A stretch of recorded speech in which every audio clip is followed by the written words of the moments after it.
one simple quest, a destiny to fulfill. Have 14 sorcerers filling all 14 character slots across 14 seasons. You know, when I say it out loud like that, it's a lot lamer than it was in my head. Hello then, my fellow sorcerers. Welcome to Diablo 4 Season 10. I am actually really excited for this because Sorcerer is going to be more different than I think it's ever been. There is a lot of shake-up happening, mostly thanks to the Chaos perks, and I really cannot wait to start bringing you guys just the best builds. Now, as you know, I've been playing Sorceress since the first, pre-launch of the game many years ago, beta weekends. I've not so much as even made another class. I have made my choice through the ups and the many, many downs, and I really do think Season 10 is going to be one hell of an up, especially when it comes to, fun, which I think is still probably the most important thing when playing a video game. Of course, I was on the PTR messing around with stuff alongside all my fellow sorcerers, and there really is a lot of promise. We got the updated patch notes for the changes based on the PTR a few days ago, and things are still looking rosy. Honestly, I'm quite a little bit scared waiting for the sting in the tail, but for now it's not arrived, and I can be excited, as you guys should be too, because honestly, Season 9 was just fine. I enjoyed Hydra Nerf, but once I'd kind of had my fill of that, it was Sorcerer as normal, the powers weren't that crazy, let's be honest, and it just kind of fell away. So I'm really hoping for Season 10 to have that proper staying power. And although we can't say details, the future of Diablo that we've had the pleasure of hearing straight from the devs' mouths is looking very bright, so stay tuned. That all said then, what's going on? Well, before we get into, what today is, which is my recommended leveling build for Season 10 for us sorcerers, a quick little rundown. Mana Shield. This is where it's all at. Sacrificing all of our health to have a massive pool of mana, and that massive pool of mana becomes our health. This is warping to no end, and it's going to alter everything around it. So we'll be sat here with a mana pool of 10 to 15,000. That's a lot, and even though we're spending it to do damage, it's more than capable with proper damage reduction on top of making us really difficult to kill. But when our health is essentially nothing, the one thing that goes away is barriers, the classic Sorcerer synergy. I.e., ice armor is based on your maximum life. That's going to be nothing when that maximum life is 99% smaller. Another classic, like protection, which is based on max life, is also going to go out the window. There's going to be fundamental skill changes based on this, and that immediately opens up more space. It also means that there's no real need in a lot of builds to even have a defensive skill on your bar, because we can use teleport as our enchantment, so we still get that fabulous mobility of being a sorcerer, but now we actually get to play in a world so far removed from what we're used to, which is free of defensive skill spam, which lets you do a couple things. An easy example of one is Tenuous Destruction here. A full-on 50% multiplicative permanent increase to your damage at the cost of no defensive skills. Before, that was an untenable trade-off. We needed that. But now it's basically free because we're not even giving up anything to use it. It does mean giving up Flame Shield, and Flame Shield still might well have a place, depending on how it actually plays out, but this is nice to see immediately. It also means things like Storm Swell goes out the window because Ice Armor will go out the window. So that both frees up more aspect space and changes things around creativity-wise, which I really, really like. Same with conceited, because our pure barrier uptime is going to be a lot less. Now, obviously, these are still technically usable, because you still can technically have a barrier on, and if it's not being removed by damage, then you're still getting the benefits, but it's not exactly the most synergistic thing you've ever seen, especially when we have more and different directions to push damage in now. And one of the biggest reasons that Mana Shield is so hard to resist taking, essentially for every build, is its ridiculous synergy with both Power Siphon and Advanced Techniques.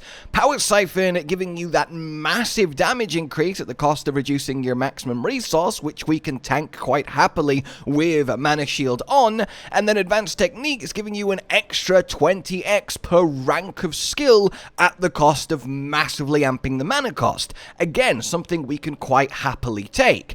These two by themselves already make Mana Shield just monstrous in what they enable, which is really lovely to see. And even though we've lost something like Static Surge to get free 30% manas back and essentially make you immortal, we can still get quite clever with things like Wizard's Blizzard here, as 1 mana regen for every 20 maximum mana, when we have like tens of thousands of maximum mana, is hilarious mana regen, and honestly, it's quite viable and in a lot of cases correct to just cast Blizzard on any given build just to have this permanent surge in mana, which remember is also your health. And this is just tip of the iceberg stuff. There's a lot of reverberations through Sorcerer as a class through using the Mana Shield Chaos perk, which we're going to use because it's going to be the path to some silly damage. It really gets me tingling as someone who adores buildcraft. And although Hydra has taken a fair amount of a hit, not just in the capping of the mana and the bonus damage, because let's be honest, 500 times 0.5% is still a huge damage increase to Serpent. The main issue is the aspect will now drain your entire mana pool, so, like, that's ridiculous. It essentially means if you're using Mana Shield with Hydra, every time you press Hydra, you're probably going to die. So while Hydra will still be really good, it won't be good with Mana Shield unless you are an absolute god of a player. So that's the thing to think about. Though that said, Hydra will still likely be top tier for us, so that makes me happy. As does the changes to Isadora's overflowing cameo. Crackling energy actually now being a viable path to damage, coupled with the update to overflowing energy key passive, just giving us a full-on extra bump of damage for having it on top of the rapid cooldown reduction.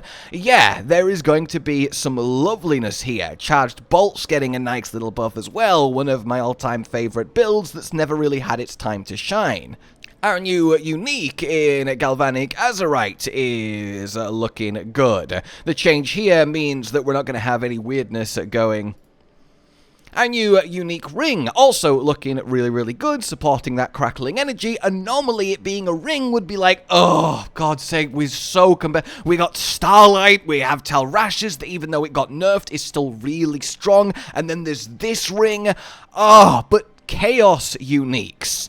This is huge. It's huge for everyone, but for Sorcerer especially. Being able to do stuff like put the new ring on our glove slot as an easy example means that we still get to use 2 core powerful rings. Being able to do stuff like use Staff of Endless Rage for Fireball in a chest slot as an example, so we still get to use a one-hand offhand is really, really good freeing and a power boost. Being able to double up on powerful helmets, because always we're still going to be uber uniquing, and now everything locked behind that slot, like ice shards as well, is going to be able to be exploited. So there is such huge potential in amulets and helmets especially, and two-handed weapons too, being able to go on your chest, your gloves, your legs. Your legs is a very prime spot because there's not a lot going on there that we care about. This is filled with potential. Fireball getting its billion damage bounce bug fixed is a shame. It's gonna really make it just a fine build, but still likely our best early season build,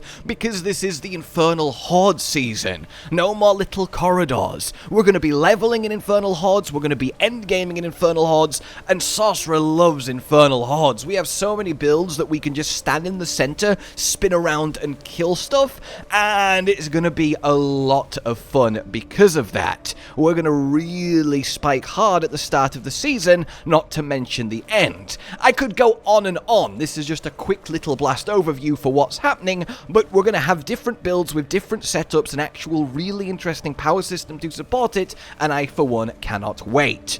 So, how then do we level as quickly, easily, and efficiently as possible to start getting into all of this goodliness? Well, as you can see, it's a evolution of my shocking impact build from a couple seasons ago. There's been just the right changes, as well as likely early chaos perks to push it massively, and it's going to be something special. Essentially, we've got a trifecta here. Crackling energy, fueling rapid cooldown reduction, but also big damage now. Massively potent basic skill damage woven into Arc Lash, and then constant stunning everything around you, and then massive burst damage from constant shocking impact proccing. All of this comes together to make an incredibly fast, tanky, and potent experience as you get to max level and then into Torment 1. Obviously, one into Torment, you can then get your unique chaos perks, which means Mana Shield, which means a lot of this will change because we no longer will want things like Ice Armor, etc. But this is the best way to get to Torment 1 and get properly into this season as easily and as quickly as possible. We want to be good in Hordes, we want to be good in Chaos Rifts, we want to be good in Helltide, and this is the way to achieve it. It's also a lot of fun, and it uses a lot of new stuff and new tweaks and buffs very effectively.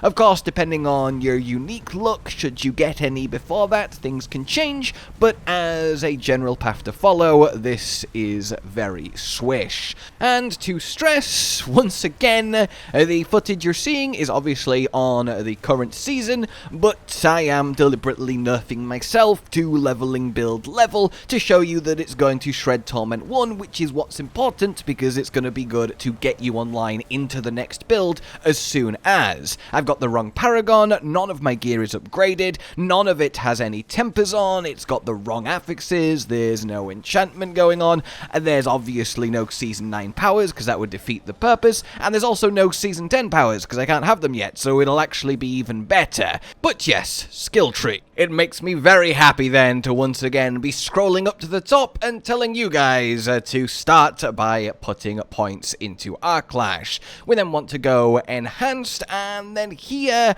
usually we do this for the cooldown help, but because we're going to ultimately get a lot of cooldown reduction from Crackling energy, we can afford to take flickering and just get more damage out of the raw Arc Lash, especially against bosses. So we do want that there. Now, initially, there's nothing we actually desperately want to get from the cause here, so we're just going to continue pumping up our Arc Lash until we reach our defensives.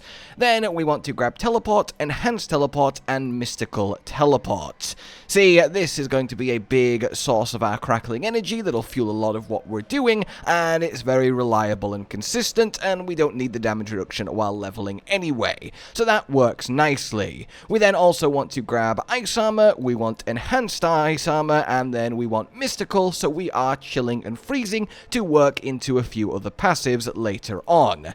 After that then, we want to grab ourselves our Familiar and Enhanced Familiar. This is so we get that lightning stun, so it will keep on triggering Shocking Impact once we get there. And indeed, getting there is our next priority. Grab your Invoked Familiar, then we want to go into Lightning Spear, and then now we finally Static Discharge, and then all 3 ranks into Shocking Impact.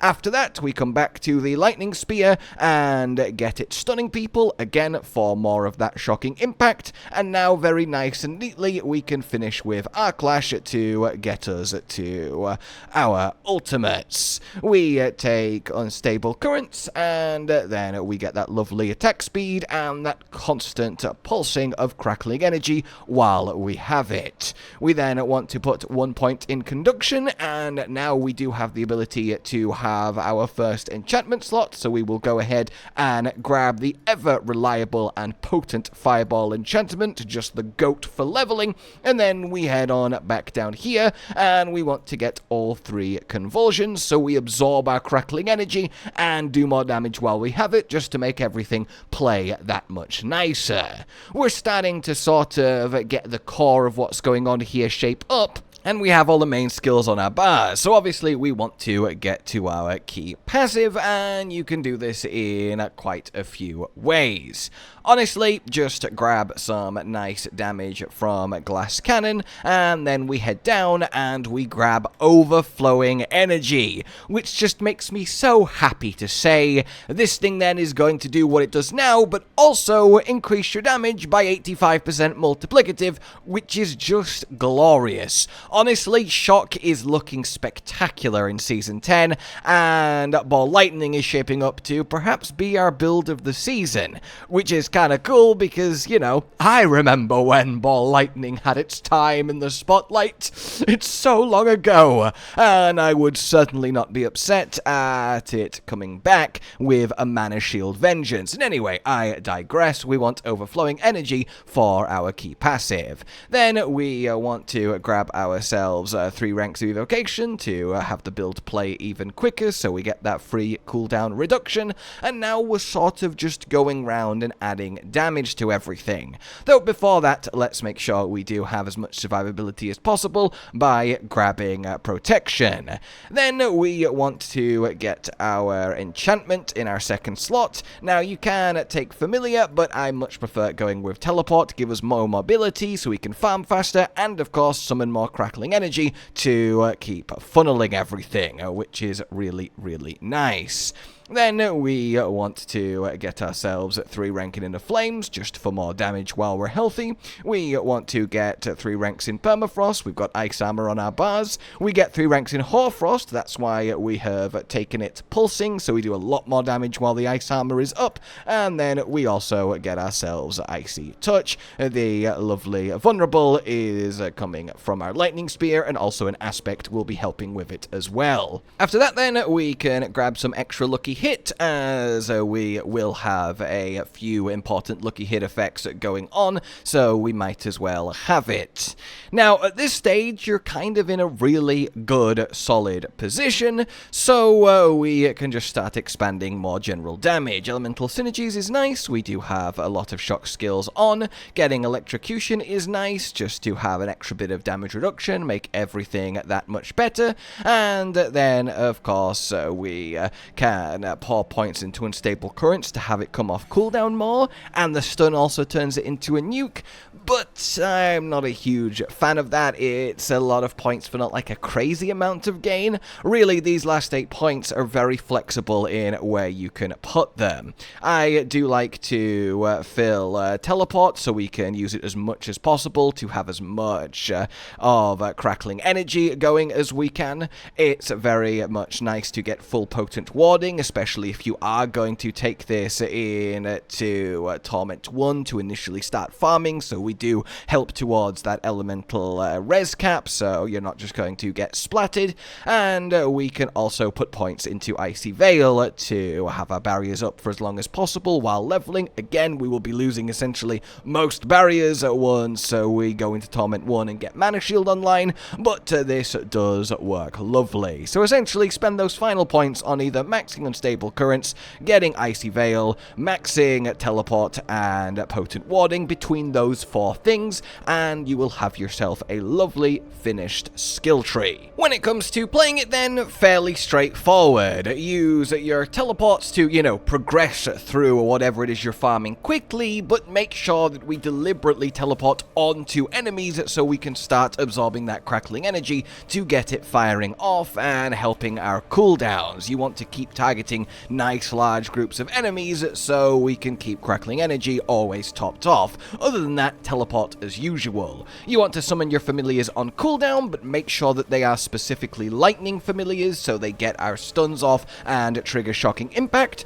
Lightning Spear on cooldown, and then Ice Armor whenever you either A, need to survive something, or B, you're up against a nasty pack of enemies, or indeed a boss, as it's a huge damage amp for us. The same with Unstable Current, save it for when there's a huge group of enemies, or a boss that you need to burn through, and then other than that, just spam your Arc Lash. It's very much a kind of just spam it all and swipe sort of setup, which is ideal for leveling, where we want things to be simple, straightforward, and easy.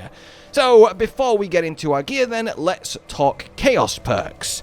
You obviously can't get the unique one until Torment 1, which means we'll be working with the other 3 rarities. So I've gone for ones that you're actually likely to get while leveling up that will meaningfully improve this build. And that is the following: Accelerating Chaos, so we have a lucky hit chance to send out Chaotic Bursts. It's nothing crazy, but it's nice extra damage and not really build dependent and just free. It's also why we take some extra lucky hit chance. Erupting Chaos, just to support those chaotic bursts. These two are just nice generic damage increases on any build, but then very specifically explosive combinations, so that our basic skills that we're constantly spamming massively increase the damage we're doing. Honestly, this explosive combinations is really good, to the point where you're likely going to see a lot of builds just have basic skills on the bar that they're going to cast every 5 seconds or so to maintain this buff, because it's just such a big buff, which is kind of annoying, kind of maintenance, but hey, it is what it is. Then for your gear and chiefly legendary aspects, so we have the following. You want to have on your amulet rapid, so that our basic skills are, well, rapidly going off. It just fuels the build and will do a lot of raw damage too. It's just nice to have. Then we want to have a Cursed Touch, just so we get more vulnerable uptime, as Lightning Spear by itself isn't quite enough, and this is very convenient. After that, we want Moonrise to support those basic skills, even more damage and attack speed on them. The movement speed is nice as well. It's just a very much smoothness increase to the build. Then you want to have Conceited, because while leveling we will have barriers, so you know, enjoy using this while you can. And we also want to have Storm Swell to again turn that ice armor button into a big damage amp. On your boots, you want to have Teleport cooldown reduced, and Crackling Energy hits more targets. This is just lovely for both speed and what we're doing with Crackling Energy. You want some nice damage reduction from Might on your legs. Then you want Abundant Energy. Again, you could just replace this with generic damage, but I like the theme here, and Crackling Energy chaining to more enemies means more cooldown reduction, means a faster build, means faster leveling, and we don't need to literally push damage to the crazy nth degree while leveling, because everything just dies so quickly anyway. Some more damage reduction from Concentration, as we're always casting our conjurations, and then lastly Hectic, so we get even more cooldown reduction from our basic skills that we're casting very quickly. Now obviously this is a leveling build, so you're going to be replacing gear a lot as you find better and better, especially when it comes to your weapon, where you just want to have the highest item power you have, though ideally a one-hand and offhand for the attack speed. Everything else just as and when. Normally, of course, we'd go over all of your aspects and your tempering and so on and so forth, but again, leveling build, you're going to be replacing it quick, you're going to be leveling quick. It's not really worth the time or energy hitting the blacksmith constantly and tuning up your gear. That said, anything that just helps what we're doing, you know, your ranks of Arc Lash, your crit chance or crit damage, your health and intelligence is nice while leveling, attack speed is good too, but don't get too bent out of shape over having perfect gear while leveling as always. You do want to be thinking about your armor cap and your resistance cap when it comes to actually getting into Torment 1, that's always important. But other than that, you kind of know the drill by now. Just put on the best gear that you found, and if you do happen to have these aspects, then re-imprint them and you'll have a smooth time.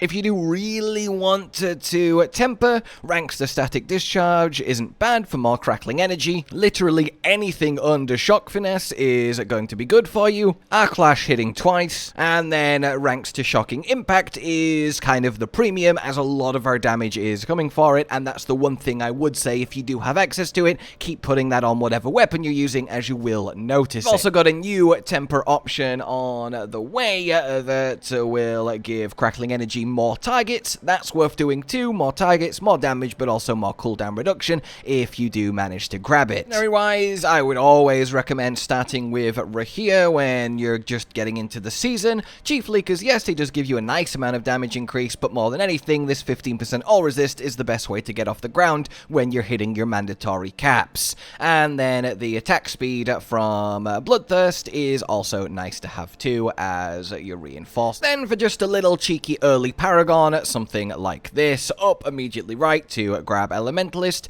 then over to the left for Resilience. You likely want to get all the all resist that you can do. Then we head up straight here through the decks to the Glyph node. Tactician is a solid option for that 15x, and triggering this via the teleport enchantment does work, so this is still going to be a good one even on builds that won't use any defensive skills on the actual bar. And then after that we want to grab more non-physical damage. We may as well get studied as well, and then we can head up into the next board. After that, you're going to be switching builds in Torment 1 quickly, so it's sort of a moot point. And there we have it, ladies and gentlemen, your best shocking start to Season 10 as we build towards and into all the delicious new ways of sorcering we're going to have, chiefly thanks to Mana Shield. I'm really excited. I hope you look forward to it as well. I'll be back very quickly into the season with your Torment 1 Mana Shield switch, so do look out for that, as it's going to be quite the big swap over, and I'll be with you throughout the season as per usual. For now then, like if you enjoyed this, subscribe and hit the bell for more, consider supporting the future of the channel on Patreon down below, and until we meet again, a goodbye. Josh, Cotton, and Hollow with the videos, dropping the humor like a hammer on your tippy toes, bringing entertainment on a daily arrangement to take our insanity and turn it into entertainment. Yes, I said entertainment twice, to reiterate that it is nice to look into your faces on a mostly daily basis when you let us in your homes to make the whole world a stage. Goodbye.